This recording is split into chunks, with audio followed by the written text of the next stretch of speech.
ప్రియమైన వర్లారా, ప్రభు అయిన యేసుక్రీస్తు పరిశుద్ధమైన నామములో మీకు నా ప్రేమ వందనములు. ప్రభు యొక్క మహాకృప పరిశుద్ధాత్మనితో అనుదినం అనే ఈ క్లుప్త సందేశము ద్వారా మీ అందరితో మాట్లాడడం, మీ కొరకు ప్రార్థించటం, మరలా చెప్తున్నాను, ఇది కేవలం ప్రభు కృపయే. ఆమెన్. ఒకే ఒకటి నేను మీకు ఈ ఉదయకాల సమయంలో చెప్పుచున్నాను.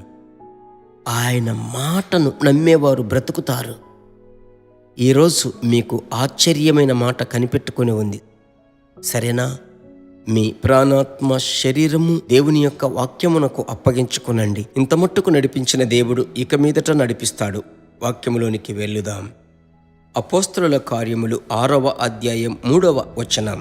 కాబట్టి సహోదరులారా, ఆత్మతోనూ జ్ఞానముతోనూ నిండుకొని మంచి పేరు పొందిన 7 మనుష్యులను మీలో ఏర్పరచుకొనుడి. మేము వారిని ఈ పనికి నియమింతుము.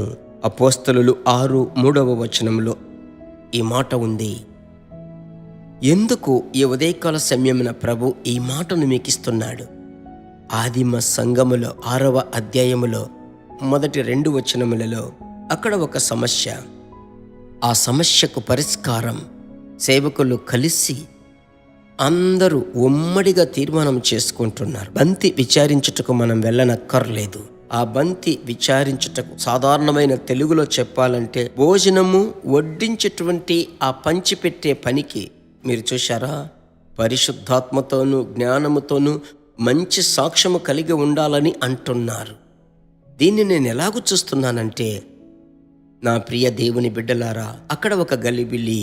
ఆ గలిబిలి మార్చుటకు అభిషేకము పొందిన వారు కావాలి.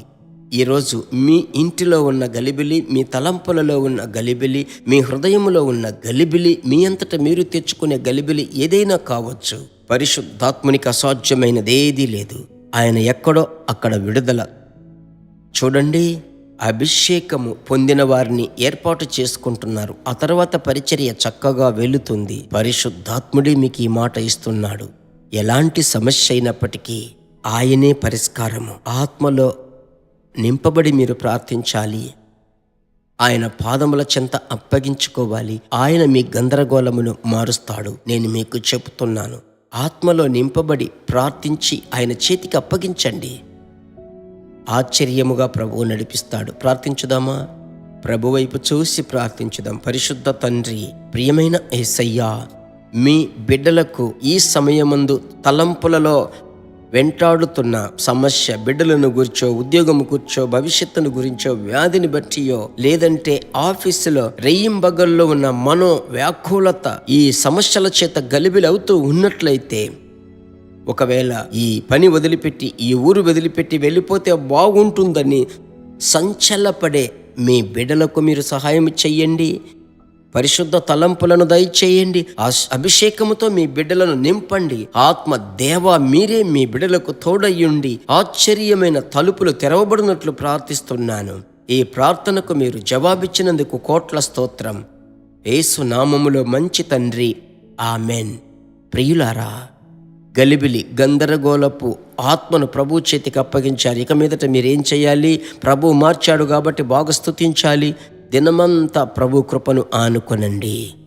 ఇంకొకటి, షేర్ చేయడం మర్చిపోకండి. మిమ్మును బట్టి అనేకుల గందరగోళ పరిస్థితి మారబోతుంది. చూడండి. ప్రభుకు స్తోత్రం. ప్రభు చిత్తమైతే మరలా కలుసుకుందాం. God bless you. దేవుని బిడ్డలారా, ఈ వర్తమానము మీకు మిక్కిలి ఆశీర్వాదకరముగా ఉందని మేము నమ్ముచున్నాము. ఇంకనూ మా వర్తమానములను విని ప్రభువులు ఆశీర్వదింపబడుటకు జీసస్ మీట్స్ మినిస్ట్రీస్ అను మా యూట్యూబ్ ఛానల్ ను సబ్స్క్రైబ్ చేయండి. మరియు మా ప్రార్థన సహాయముకై మీరు సంప్రదించవలసిన మా ఫోన్ నెంబర్ 9841425236 మరియు 7299546363. Email gpsrobinson@hotmail.com. ప్రభు మిమ్మును ఆశీర్వదించునుగాక.